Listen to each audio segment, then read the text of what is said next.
Hi, welcome back to my channel. My name is Jenna. This is Books Love Jenna, as in those books, they just love her. And we are going to talk today, we're going to do a recap today of the Books Love Everybody Book Club February reads. We have a Zoom discussion at the end of the month where we get to see each other face to face and just have a nice conversation. 4 of us got together this month. 4 of us got together in February to talk about Madeleine L'Engle's The Love Letters and Miriam Sears' Letters of a Portuguese Nun.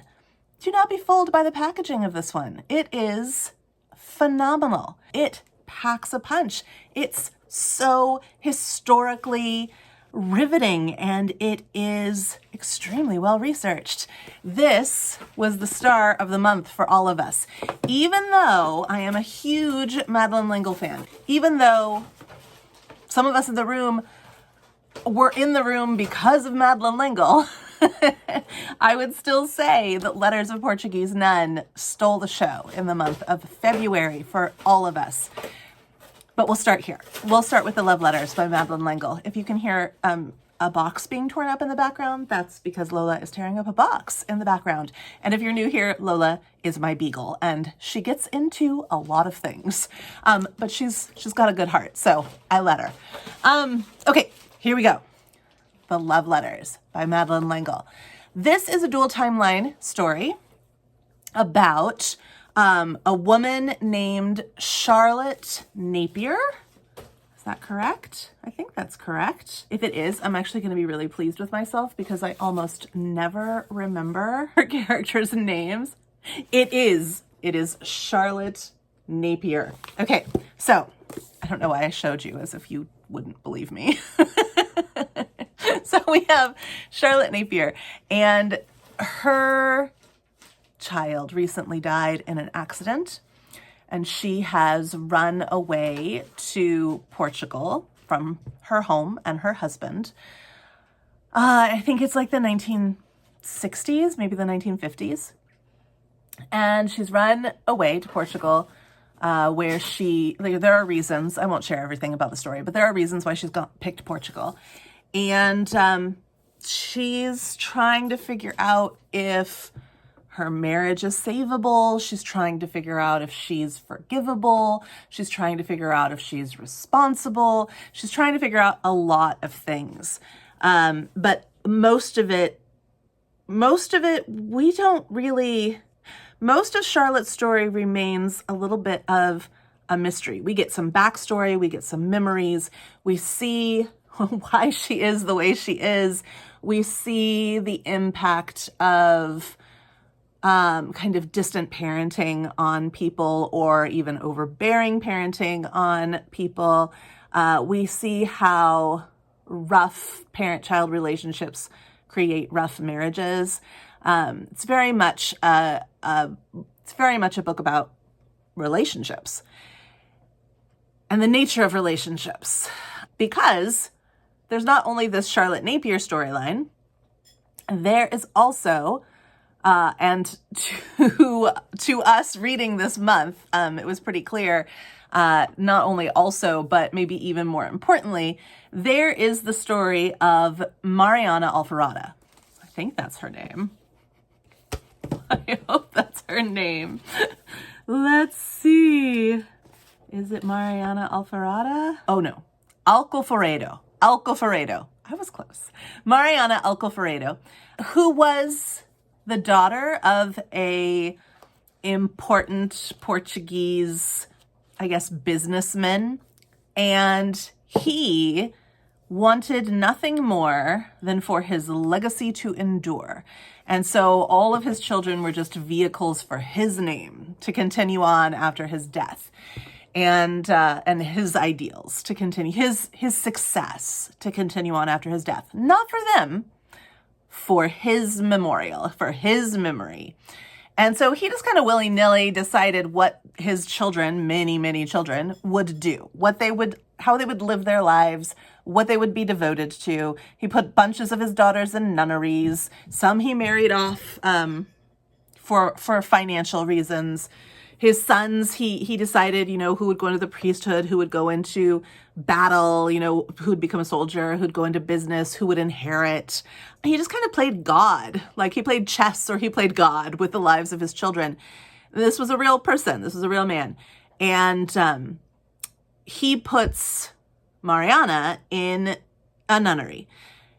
And so we have her story told to us in a fictional way, a fictionalized version of her story, told to us in conjunction with Charlotte Napier's story in the Love Letters.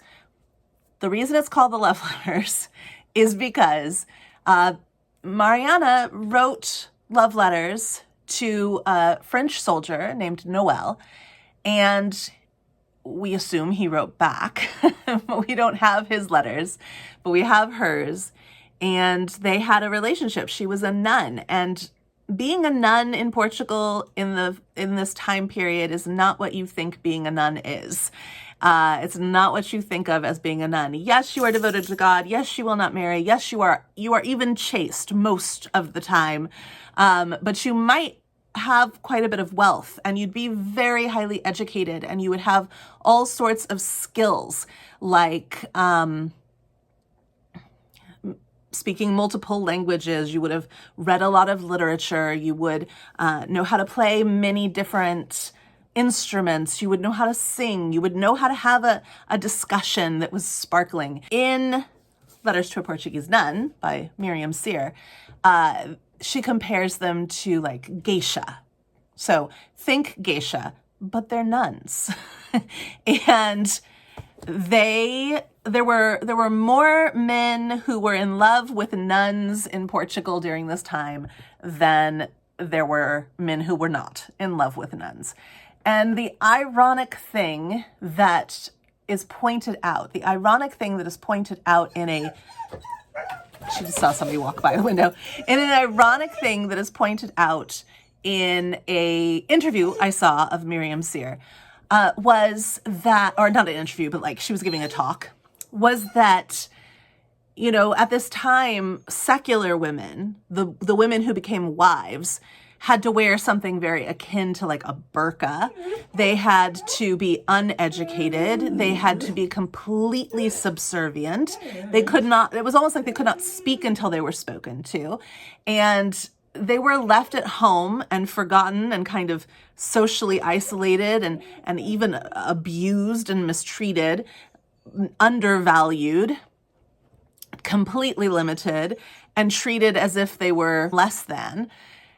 And the irony of it is that these same men who are treating their wives, who they have full access to and who they could, love and adore if they would just let their women be themselves, these are the men who are going to the nunnery because those women are so sparkling and fresh and intelligent and witty and wise and beguiling, and wearing far less covering than their own wives. And, the irony is that they could quote unquote free their wives and have just the most amazing relationship with them, but they don't. They go to the nunnery. 17th century Portuguese nuns are not living the same life as like a British nun. It's a very different situation. However, they are still cloistered. They are still, set apart. And it's all of this education and everything that also sets them apart. And her brother introduces her to Noel, who is a soldier. Her brother is a soldier. He's a soldier. He's from France. They strike up a relationship and they have a relationship. They fall in love. Now, in the Love Letters by Madeleine L'Engle, Noel does not come off as all that great. She writes him as quite different from the historical Noel that we find in Miriam Sear's researched account of this story. And I think it wasn't a plot device so much as a lack of knowledge on Madeleine L'Engle's part, because the work that Miriam Cyr has done is kind of the forefront work on these letters. The letters were published in the nun's lifetime, in Noelle's lifetime. This explains how that happens. The assumption here is maybe he sold them, or maybe he just didn't take very good care of them, or maybe they were intercepted, something like that. But how they really came to be published is in here, and it's not Noelle's fault. Also, in the love letters, I'm just giving all the spoilers. I should have given you a warning. There will be spoilers. Maybe I'll put that in the title. But in the love letters, you don't really feel like he really loved her. You don't feel that. But in Letters to a Portuguese Nun, you understand that he did. And all of the moves that he makes, even of them separating, are for her own protection, for her own good, for her honor. And I won't ruin things, but I really think you should read this book. You can read this one too. It is very engaging, and it is beautifully written, and it's a good book. It's a good book. It's not a great book. I don't like the ending. Also, there are 2 different endings available for this book.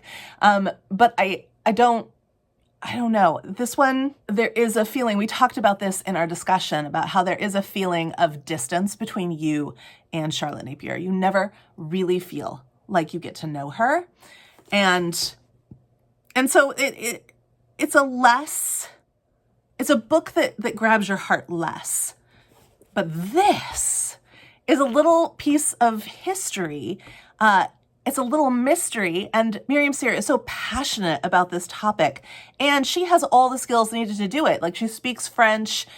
All of her resources are in the back here, and most of them are in French, dating back to the 1500s.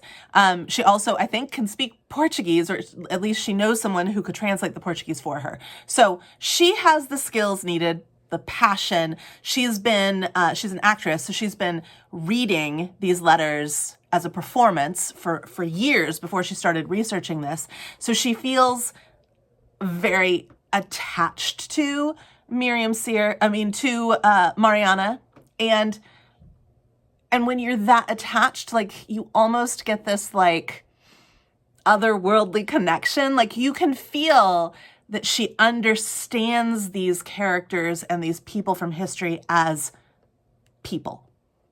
And she really wants to tell the truth. She starts by telling you the context, the historical context of these 2 people. And then she goes into the legacy of these 2 people. She talks about the mystery of the letters, and how they got attributed to someone else. If you go on Amazon to try to find, or any website, but Amazon is where I went, to try and find the actual letters, they're actually listed as being written by a man. You'll find out why if you read this book. In the end, we all really, really loved and were enthralled by the story of Mariana. We love Mariana and Noelle. We love Noelle. If we had only read the love letters, we wouldn't love Noelle. We don't really love men in this book.